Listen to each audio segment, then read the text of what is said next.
In reviewing this, I see that I lost the audio for this clip. What I'm trying to do here is I have 3 MDC Boxcabs. 2 of them are later models, which have what I call a reduction gear. And the one that I'm working on has a direct drive. What I'm doing is I'm taking out the old standard 5-pole motor and replacing it with a can motor. So I'm just going over the differences in the frame. The old one does not have any extra slots for the flywheel drive or the gear drive, but the 2 newer ones do. So I'm just pointing out those differences. That flywheel right there on the oldest one I actually made on my lathe and super glued in there, and it did make a marked difference. But this can motor, later on as I run it, it really works really well. So that's what I'm trying to explain here. If you can see the drawing here, they have a gear and then a reduction gear, and then the main bull gear, we'll call it, that drives the couplings. My third one here is the one that I bought at the train show last week, and that's still in its kit form. And that has the reduction drive also in it. If we open up the box, we look at the frame, we can see that the frame has the slots for the reduction gear for the tower for the flywheel, where again the original one does not. So I've wanted to rebuild one ever since, repower it, just as an experiment. And that's what we're going to do in this video. Now this is a track cleaner, which is just basically a regular box cab with some extra parts that mount at the front of it. I get them out of the box here, and those parts just mount on to the coupler or to the platform edge. So what we're going to do now is we'll take these over to the track and we'll run them just as an example of what the speed difference between the direct drive, and what I call the gear drive, to use chainsaw nomenclature. We'll see what that difference looks like. Here they are running together, so it'll be a good demonstration of the speed difference.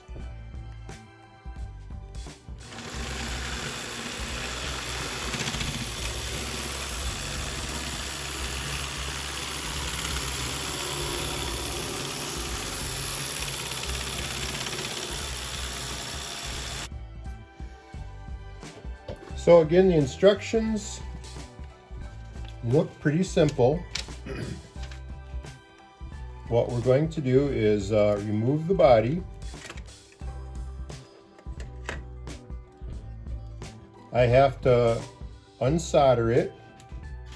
We'll take it apart because I have to take the engine out, or take the motor out, set it aside, and then we have to place the motor in the body, drill a hole for our ground pickup, and then we have to kind of shim the gears and get the right gear height. Now, I'm not crazy about the way that these gears, I don't know if this is 3D printed, if that will, there we go, if that will focus, but we'll see. So what I'm going to do is I'm going to unsolder the wires off camera. Then I'll bring you back for the disassembly. Okay, so I took the pickup rail off, took the screws out, and have them sitting to the side. I have the wires unsoldered.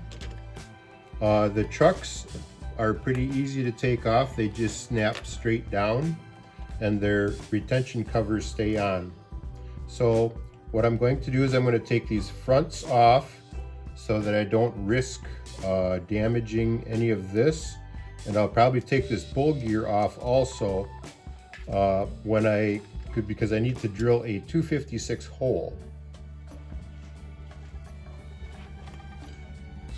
Okay folks, here is the frame all stripped down. So what I'm going to do now is up over here, I'm going to drill a hole for a 256 screw, and then we'll go back and we'll start shimming the motor and getting it ready for installation. Okay, I've got the hole drilled. Had to go over to my, tried doing it with the Dremel tool, didn't work. Ended up going over to my Walker Turner, went through it like a knife through butter. All right, so now I'm gonna reassemble this and we'll come back.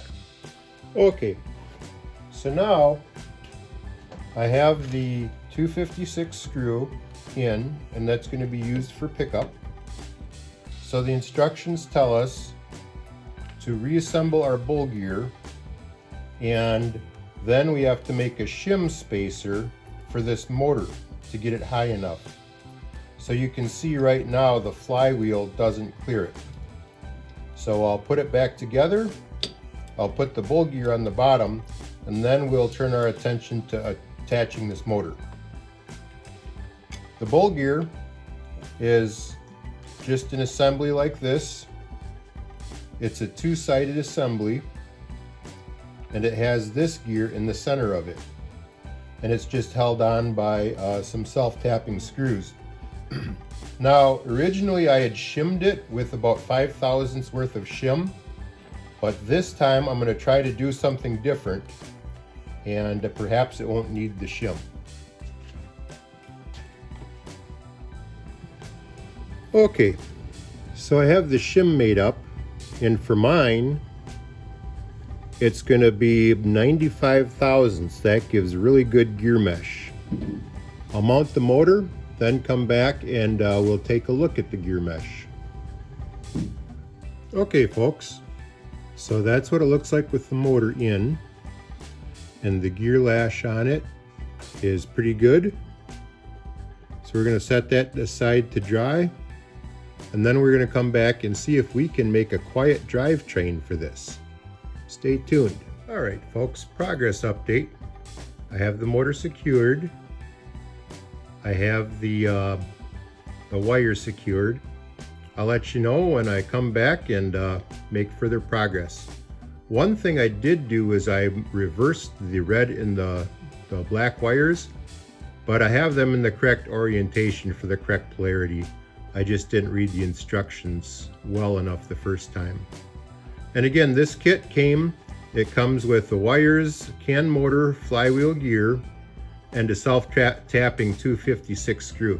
Now I had a little bit of trouble soldering it to that 256 screw, so what I ended up doing was taking a washer and soldering the wire to that and putting it under the 256 screw. Okay folks, I just spent several minutes explaining the shimming and the drive case to you, then realized that I never turned my video to record on, so we'll do it again. So this is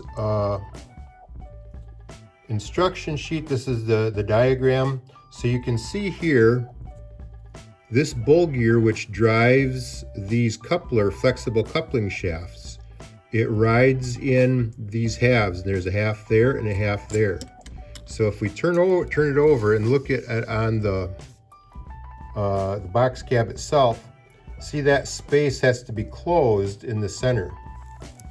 If I set this down, so at first I had a gap here. So I had to do this when I put it together originally. These halves are warped. Of course, it's just plastic. So I had to take just probably 10-15 thou cardstock and shim them on each side, give it a little more clearance, and that worked pretty well. So at first I had a big space right here. So instead of being parallel, the bearing surfaces, if you call them that, they worked okay, but then when I shifted it, it was too much play and was causing one of the wheel sets to deflect and derail. But now that I have that shimmed, I have this gap closed, and now it seems to be running pretty good. I'll put it together the rest of the way, and then we'll get a test run to close out the video.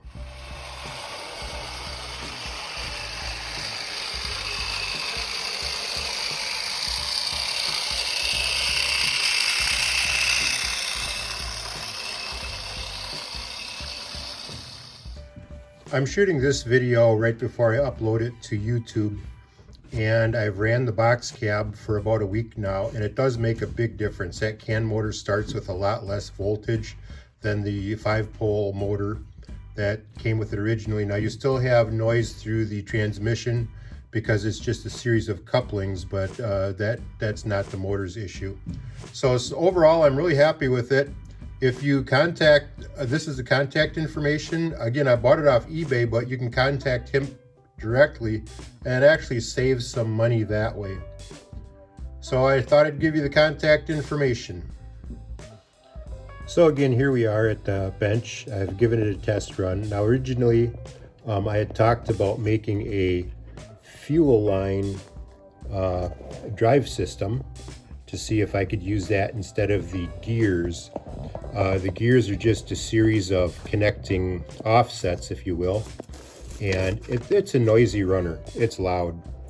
At some point, I want to do a project making a box cab off of that Spectrum 44-tonner chassis that I bought at the train show. But I'm going to end the video here for this one. Again, we did the motor conversion. We put the new motor in, put shims under the motor, wired it up, and got it running. I did have some problems as I was running it. I realized that one of the gear trains in the wheel is actually almost stripped. So I think that's why I was having problems with it wanting to jump off the track. For right now, I'm just going to run it as is. We have enough that I can maybe make one of the ones that I picked up a parts engine, or I'll have to dig through my parts box. Maybe I have a similar gear.